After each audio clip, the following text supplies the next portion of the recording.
मैं समय, मेरे वेग को, मेरी गति को कौन रोक सका।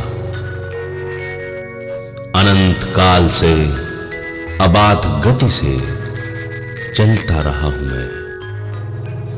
मेरी यात्रा के दौरान मेरे समक्ष कई दृश्य आते और जाते रहे। कईयों की जीवन यात्रा का गवाह रहा हूं मैं। लेकिन कुछ व्यक्ति अपने व्यक्तित्व के कारण मेरे मनस्पटल पर अपनी छाप छोड़ गए। युग बदले, सदियां बदली, मौसम बदले, मिजाज बदले, लेकिन उनकी यादें आज भी ताजा हैं। ऐसा ही एक नाम था ब्रह्मदत्त द्विवेदी। आज मैं इतिहास के पन्नों को खोलता हूं और शूलों पर चलने वाले इस अलबेले पंथी के विषय में कुछ बोलता हूं।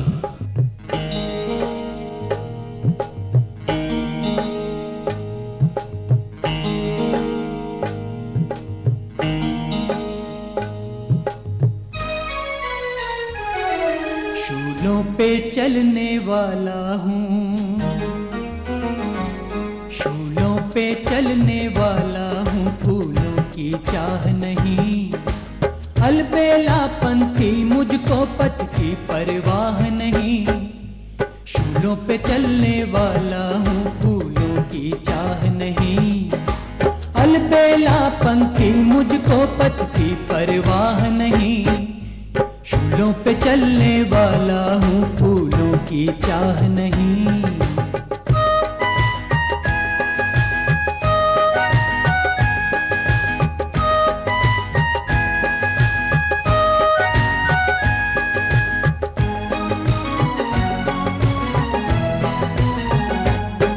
मेरी मंजिल मेरे चरणों की चेरी है, वहां पहुंचने में बस पलक झपक की देरी। मेरी मंजिल मेरे चरणों की चेरी है, वहां पहुंचने में बस पलक झपक की देरी। मैं युग निर्माता नव निर्माण करूंगा, हो कितनी घोर निराशा रात अंधेरी।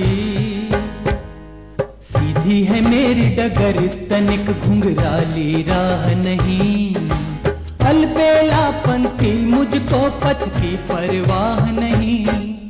शूलों पे चलने वाला हूँ, फूलों की चाह नहीं।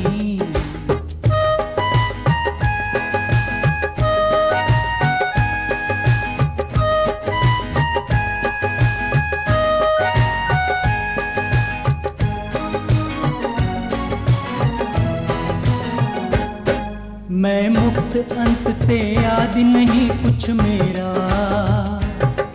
विश्वास धैर्य साहस मुझ में बहु तेरा। मैं मुक्त अंत से आदि नहीं कुछ मेरा। विश्वास धैर्य साहस मुझ में बहु तेरा। शशि नहीं मुझे अंगार सतत प्रिय लगते। मरुभूमि बवंडर है मेरा ही डेरा। विष पीकर जीने वाला हूँ, विष पीकर जीने वाला हूँ, अमृत की चाह नहीं। अलबेला पंथी, मुझको पथ की परवाह नहीं। शूलों पे चलने वाला हूँ, फूलों की चाह नहीं। अलबेला पंथी, मुझको पथ की परवाह नहीं। अलबेला पंथी, मुझको पथ की परवाह नहीं। अलबेला पंथी, मुझको पथ की परवाह नहीं। अलबेला पंथी, मुझको पथ की परवाह नहीं। 8 सितंबर 1936 को फर्रुखाबाद के गांव अमृतपुर में जन्मे ब्रह्मदत्त द्विवेदी जी के पिता पंडित श्रीराम द्विवेदी जी गणित के सुविख्यात अध्यापक थे। ब्रह्मदत्त जी बचपन से ही कुशाग्र बुद्धि वाले, प्रतिभा संपन्न व मेधावी थे। वाद विवाद, अंताक्षरी और योगाभ्यास उनके प्रिय शौक थे। उन्होंने डीएवी कॉलेज कानपुर से एमए और एलएलबी की डिग्री हासिल की व साथ ही कॉलेज के स्पोर्ट्स चैंपियन और कैप्टन भी रहे। शिक्षा पूरी करने के बाद उन्होंने मार्केटिंग इंस्पेक्टर के रूप में नौकरी भी की। 1962 में उनका विवाह हुआ। 1965 में फर्रुखाबाद में उन्होंने वकालत प्रारंभ की और चोटी के वकील के रूप में स्थापित हुए। सामाजिक कार्यों में रुचि के कारण वे समाज सेवा और राजनीति से जुड़ गए। बिजली पानी के आंदोलनों के साथ ही कई आंदोलनों में उन्होंने कई जेल यात्राएं की। वे नगर पालिका फर्रुखाबाद के सभासद, उपाध्यक्ष व कार्यवाहक नगर पालिका अध्यक्ष भी रहे। 1977 में वे पहली बार विधायक बने। कई बार विधायक रहने के साथ ही वे उत्तर प्रदेश के राजस्व मंत्री व ऊर्जा मंत्री भी रहे। राजस्व मंत्री के रूप में उन्होंने किसान बही निकाली। ऊर्जा मंत्री के उनके कार्यकाल में रिकॉर्ड विद्युत उत्पादन हुआ, जिसके लिए उन्हें तत्कालीन प्रधानमंत्री द्वारा सम्मानित भी किया गया। मंजुल उपनाम से कविताएं लिखने वाले ब्रह्मदत्त जी ने अपनी रचनाओं से युवा वर्ग को प्रेरित किया। उनका काव्य संकलन जब हम न होंगे काफी लोकप्रिय हुआ, जिसकी भूमिका अटल बिहारी वाजपेयी जी ने लिखी। संघर्ष उनका नारा था और प्रयत्न करते रहना उनका मंत्र। चरण चूम लेगी स्वयं आके मंजिल, जरा पांव अपना बढ़ा के तो देखो। अपने इसी ध्येय वाक्य को उन्होंने अपने जीवन में उतारा। चरण चूम लेगी स्वयं माँ के मंजिल, जरा पाँव अपना बढ़ा के तो देखो। चरण चूम लेगी स्वयं माँ के मंजिल, जरा पाँव अपना बढ़ा के तो देखो।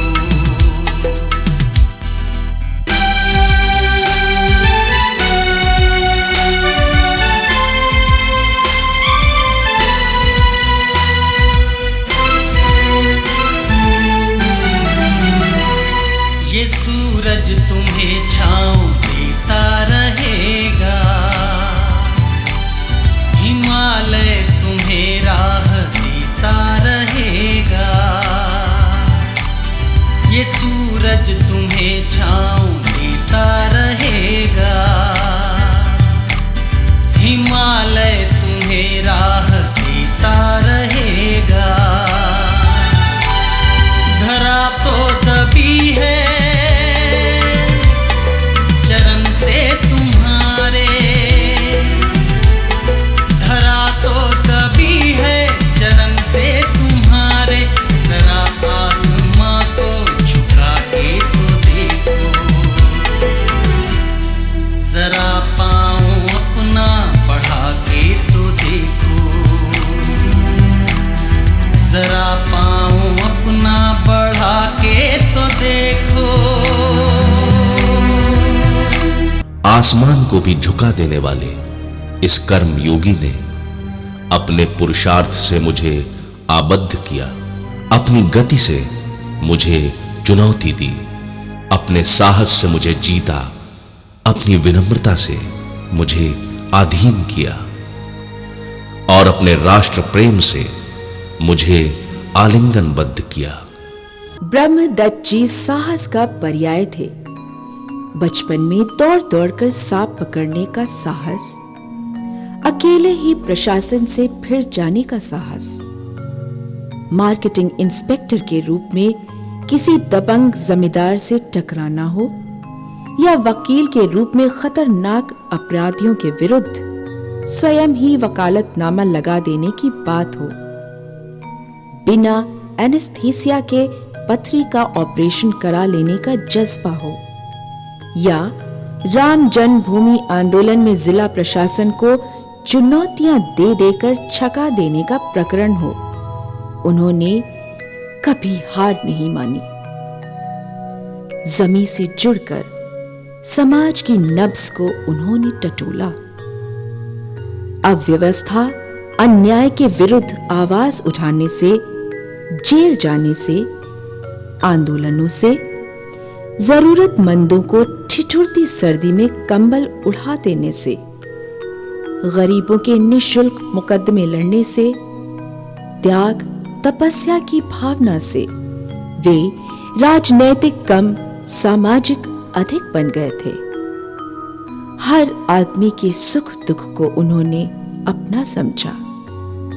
इसीलिए वे बच्चों, बुजुर्गों सभी के प्रिय बन गए थे। उन्होंने राजनीति को एक नई दिशा दी, साहित्य को एक नई परंपरा दी और समाज को प्रेरणा दी। प्रबल इच्छा शक्ति, मजबूत मानसिकता, असरदार कार्यशैली, जुझारू व्यक्तित्व, स्मरणीय कृतित्व, इन सब के साथ जीवन भर संघर्षरत रहा वह योगी जब अपने योग के उस पड़ाव पर पहुंचा जब वो इस संघर्ष का परिणाम पा सके, लोगों के सपनों को साकार कर सके, राजनीति की तपती दोपहरी में 2 पल ठहर कर सांस ले सके, तभी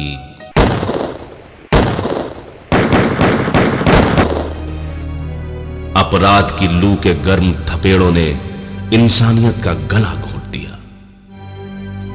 शराफत का कत्ल हो गया, सपने बिखर गए।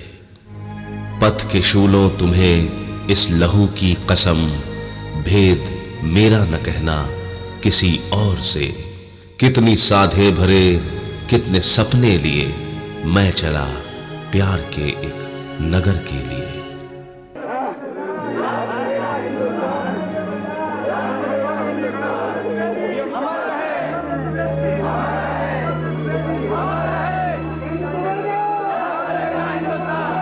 मृत्यु को भी आज मैं जीवन बनाना चाहता हूँ, मृत्यु को भी आज मैं जीवन बनाना चाहता हूँ, और गीतों में उसे भी गुनगुनाना चाहता हूँ, और गीतों में उसे भी गुनगुनाना चाहता हूँ। मृत्यु को भी आज मैं जीवन बनाना चाहता हूँ, मृत्यु को भी आज मैं जीवन बनाना चाहता हूँ।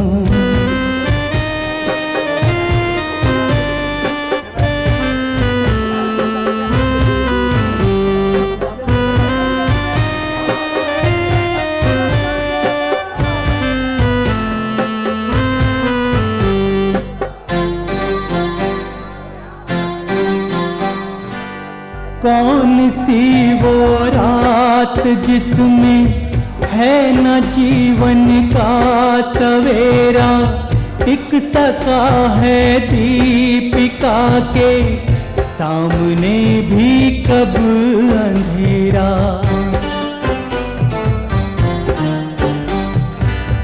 कौन सी वो रात जिसमें है न जीवन का सवेरा, टिक सका है दीपिका के सामने भी कब अंधेरा। किंतु फिर भी यदि कहीं विश्वास के पग डगमगाए, किंतु फिर भी यदि कहीं विश्वास के पग जगमगाए तो तमस के शीश पर सूरज उगाना चाहता हूँ। मृत्यु को भी आज मैं जीवन बनाना चाहता हूँ। मृत्यु को भी आज मैं जीवन बनाना चाहता हूँ।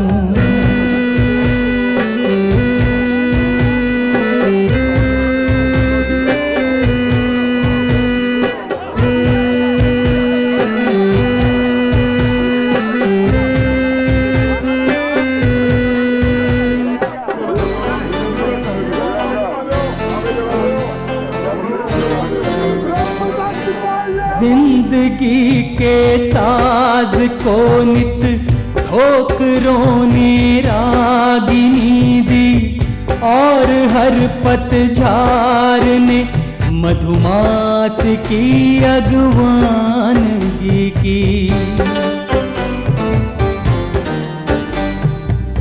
जिंदगी के साज को नित ठोकरों ने रागिनी दी और हर पतझार ने मधुमास की अगवानगी की।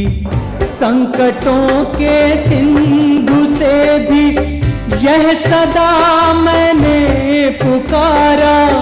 संकटों के सिंधु से भी यह सदा मैंने पुकारा।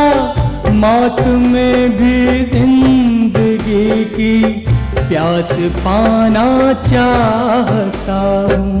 मृत्यु को भी आज मैं जीवन बनाना चाहता हूँ। मृत्यु को भी आज मैं जीवन बनाना चाहता हूँ। साथियों, मैं तो इस दरगाह में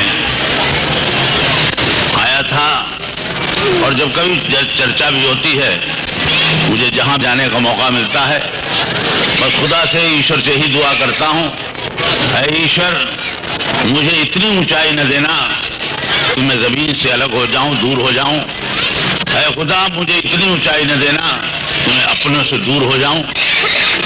मैं आप सबकी तरह एक मामूली इंसान और चाहता हूं इसी तरह इंसान बना रहूं। मुझे निहायत खुशी उस समय होती है जब हिंदू और मुसलमान आपस में मिलजुल कर और ख़ास तौर से ऐसे मौक़ों पर जब मिलते हैं, मुझे याद आता है कि अगर हम लोग चाहें, एक शेर में कहा करता हूँ कि हम अगर चाहें मिटा दें बीच की दीवार को, देखिए आंगन हमारा दोगुना हो जाएगा। आखिर हम कब तक इंसानों को इन घरौंदों में बांटते रहेंगे? कभी न कभी तो इन घरौंदों को दूर करना पड़ेगा। हम चाहे हिंदू हो या मुसलमान, सबसे पहले हम इंसान हैं और ईश्वर ने बस कोई मजहब मानने वाला हो, एक ही रास्ता दिखाया, पहुंचते सब वही हैं। इसलिए अगर हमें तामीर वतन करना है, अगर हमें इस समाज का निर्माण करना है, अगर हमें देश का निर्माण करना है, तो मैं समझता हूँ उसके लिए जहाँ ये उर्स इस जगह पर होता है और ये सूफी संतों की याद में हम लोग करते हैं। दरअसल उन्होंने जो मोहब्बत का पैगाम हमें दिया है, जो हमें प्रेम का संदेश दिखाया है, बताया है, खुदा की प्राप्ति भी उसी से हो सकती है। और हम सब ये मानते हैं कि हम सब उसी के बंदे हैं। जितना खुशहाली से हम तभी रह सकते हैं जब आपस में प्यार और मोहब्बत से रहें। जिंदगी में बहुत से वाकयात आए होंगे, मैंने कोशिश हमेशा यही की है कि कहीं कोई फर्क न होने पाए। अगर फर्क हुआ तो हमारा ये फर्रुखाबाद शहर बदनाम हो जाएगा। इसकी एक खसूसियत रही है कि हिंदुस्तान में चाहे कहीं कोई फसाद मजहब के नाम पर हुए हों, फर्रुखाबाद के लोग हमेशा प्यार और मोहब्बत से मिलकर अपने, अगर कोई उनके मसालात ऐसे हुए भी तो उन्होंने हल किया उसे, लेकिन अपनी मोहब्बत को बरकरार रखा है, कायम रखा है। हम समझते हैं ऐसे मौके हमें मिलते हैं, हम वो अपना स्नेह, वो प्यार, वो मोहब्बत बराबर बनाए रखेंगे, जिससे हमारे फर्रुखाबाद का नाम यही यूपी में नहीं तो हिंदुस्तान में भी ऊंचा हो सके। आप लोगों ने जो प्यार दिया, जो हमें इज्जत दी है, जो सम्मान दिया है, मैं समझता हूं कि वो जिसका मैं हकदार हूं उससे कहीं ज्यादा है। आप लोगों ने इसी प्यार की बदौलत मुझे खरीद लिया है। मैं तो हमेशा ये कहा करता हूं कि ऊंचा अगर किसी को बनना है तो उसके लिए भी क्या है कि बड़ा किसी को बनना है तो तभी बन सकता है जब जितना जो इंसान झुकता है वो शायद उतना बड़ा बनता है। बड़े बनो पर स्वयं आपको बड़ा कभी मत मानो। मैं अपने को इसलिए बड़ा नहीं मानता हूं, जब कभी मोहब्बत से प्यार से कोई कहने लगता है मंत्री जी हैं, मुख्यमंत्री बनेंगे, तो मुझे ऐसा महसूस होता है शायद मुझे अपने से वो दूर करने की कोशिश करते हैं। एक उर्दू के शायर ने कहा है, वो तकल्लुफ से मोहब्बत में कमी आ जाती है, तकल्लुफ से मोहब्बत में कमी आ जाती है, मुझे आप कहकर पुकारा न करो, मंज़िरे हुस्न की तरतीब बिगड़ जाती है, रुखबे आई जुल्फ को संवारा न करो। इसलिए मैं बहुत बहुत आपका शुक्रिया करता हुआ और इन अजीम हस्तियों को सजदा अपना अदा करता हुआ अपनी बात को ही विराम देता हूं। बहुत बहुत शुक्रिया।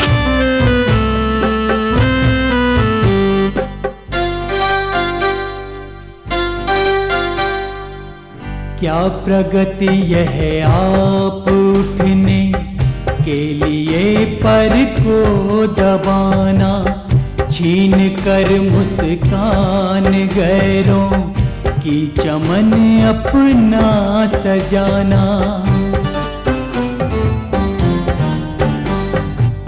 क्या प्रगति यह आप उठने के लिए पर को दबाना, छीन कर मुस्कान गैरों की चमन अपना सजाना। छू सका तो व्योम के भी व्योम की चोटी छूंगा, छू सका तो व्योम के भी व्योम की चोटी छूंगा।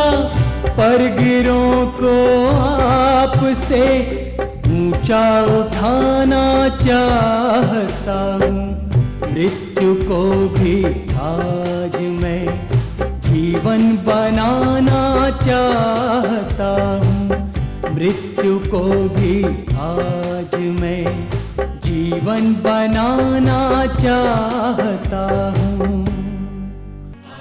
वह मेरा संदेश वाहक था, मृत्यु से खिलवाड़ करते हुए मृत्युंजयी हो गया, चिरंजीवी हो गया, अमर हो गया। उसने ठीक ही कहा था, जब तक है हम तब तक है दुश्मनी दुनिया की हमसे, कल यही दुनिया हमें ढूंढेगी जब हम न होंगे। स्वाभाविक होनी चाहिए, समय पर होनी चाहिए। ऐसा नहीं होना चाहिए कि बड़ा भाई बैठा रहे और छोटा भाई चला जाए।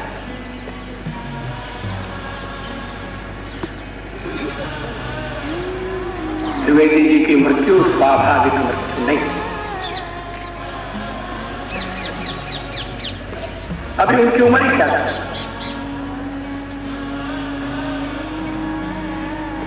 अभी उन्हें कई मैदान मारने थे, कई क्षेत्रों में कीर्ति की पताका फहरानी थी।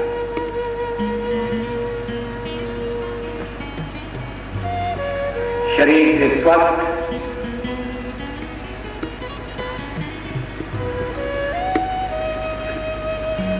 मन से संस्कार संपन्न, व्यवहार में दबंग जुझारू,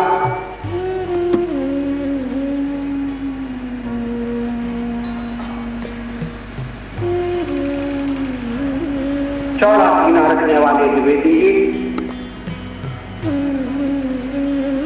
अभी कई वर्षों तक जीने वाले। वह युग दृष्टा चला गया, छोड़ गया अपनी यादों के ढेर, अपने कदमों के निशान। मैं समय आपका हूं, आपका रहूंगा, लेकिन इस युग पुरुष की तरह तुम भी यदि मुझे रोक सको, मुझे बांध सको, तो मित्रों अमर हो जाओगे।